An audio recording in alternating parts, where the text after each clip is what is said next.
We begin 13 News at noon with breaking news. Attorneys for Richard Allen have filed the legal argument for his appeal.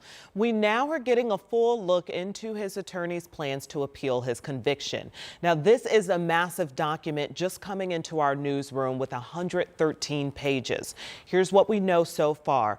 Allen's appeal attorneys say there are three major issues with the case. They contend the search of Allen's home was unconstitutional, and the evidence seized should not be allowed in court. Allen's statements while he was in solitary confinement amounted to psychological coercion should not be allowed. They argue he was not clear-minded due to the conditions of his stay at Westville Correctional Facility, and that Allen was denied his right to a fair trial. This is what the appeals attorneys for Richard Allen, this is what they are saying. Allen's attorneys also say the jury did not hear Allen's side of the story, showing how police went down the wrong path and justice could not be done. Richard Allen was sentenced to 130 years in prison for the 2017 murders of Abby Williams and Libby German. We, of course, covered the case extensively. We've been covering this case since this happened back in 2017. We will continue to stay on top of it. We'll be digging through this large brief that's over 100 pages. We're going to have much more on this starting on 13 News at 4. Big news there to start us off here at noon. We'll continue to stay on top of it. I'm Felicia Lawrence. Sean Ash is here, and we did see the change in weather that he told us. We saw warmth yesterday. Today, it is a bit cooler, but it's less sun and it's wet out there. It's wet and it's going to be very windy. That's the thing. And then we have this temperature tumble tonight, the potential that we're going to have some flash freeze tomorrow morning, in addition to some snow burst as well. So we have a lot to cover, and this is all going to be happening in the next 12 hours. We will start with the roadways that are very wet right now, and the moisture that's left over from this, if it doesn't get dried up by the cold air that comes in, that's what we're concerned about tomorrow morning. When we say flash freeze, it could literally just become a little sheet of ice. So we're watching that closely. Yep, here's the rain that we have over central Indiana. Temperatures pushing almost 50 degrees. We will get into the 50s even with the rain here.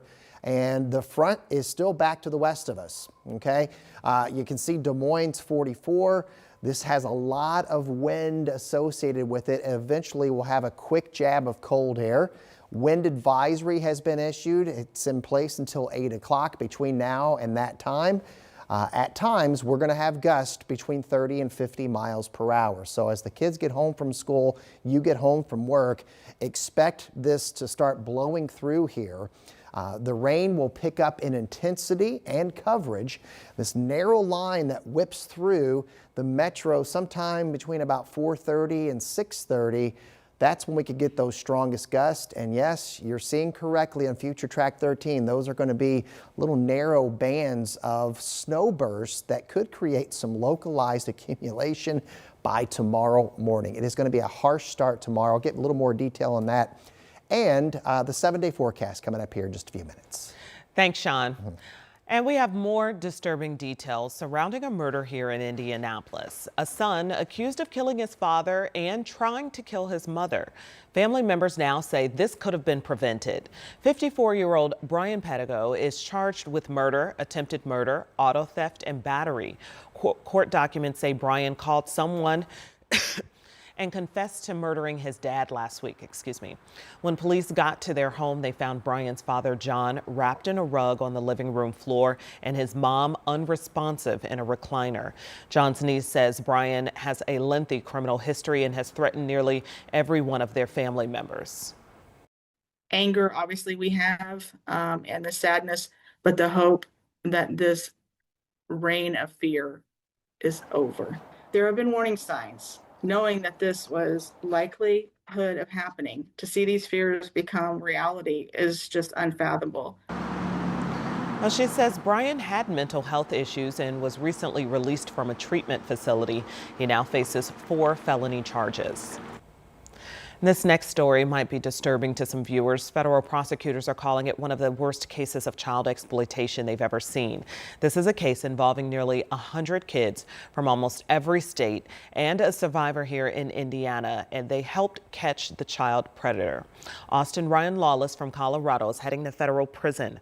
Federal prosecutors say he coerced dozens of children between the ages of 14 and 17 to create sexually explicit photos and videos. Investigators say Lawless may have had more victims. We have resources for sexual assault survivors right now on WTHR.com. Another major story we're following in our area, Martin University alumni calling for new leadership. This comes after the predominantly black institution announced a pause in operations. Employees were terminated just weeks before Christmas. Now alumni say Martin University is not dead. They want the Board of Trustees chairman to step aside. The president of the Alumni Association says he believes Joseph Perkins is trying to sell the university. Joseph Perkins must resign. We asked him for his resignation today. And we're going to start from the top. And we're going down because all other board members, they're not safe either. Because answers must be given to us. We have students, we have faculty, we have staff that are now looking for answers with no answers. The school says it was the entire board's decision to pause operations based on financial and student enrollment challenges. The school lost $5 million in state funding earlier this year, but these alumni here believe the school can continue with support from them and the community. Turning now to a heated exchange over new recommendations for Indianapolis schools. Logan Gay takes us inside last night's meeting where recommendations passed despite fierce pushback. Wednesday night, in front of a heated crowd, the Indianapolis Local Education Alliance voted to approve those final recommendations that could change the future of local public schools. Before the vote, dozens of community members packed the room, urging the alliance to reject the proposals. Their main concern, the creation of a new Indianapolis Public Education Corporation to oversee both IPS and charter schools. Both proposals stated by ELIA directly strip public school systems of the democratic right of their already elected school officials. To remove the voices of elected board officials and replace them with other overt or private agendas which do not benefit our children in the short nor long term, but only invite scavengers. Despite the pushback, the alliance voted 8-1 to recommend the proposal.